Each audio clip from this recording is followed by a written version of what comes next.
está hablando de otra, uno está increpando, incluso a veces están cantando dos temas musicales diferentes. En una película que es Amadeus, no sé si la habéis visto alguna vez, hay un momento en que Mozart dice, y tiene toda la razón, mira, le dice al emperador José, la ópera es el único sitio donde 2 o 3 o 4 personas pueden a la vez hablar diciendo cada uno una cosa diferente y queda con una simbiosis perfecta.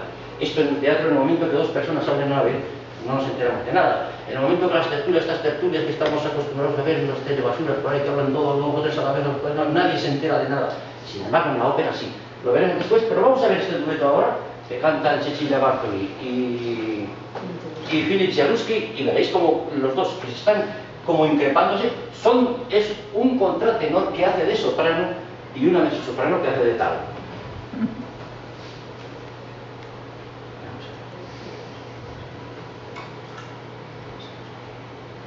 Agostina Stefani.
Vamos con otra película.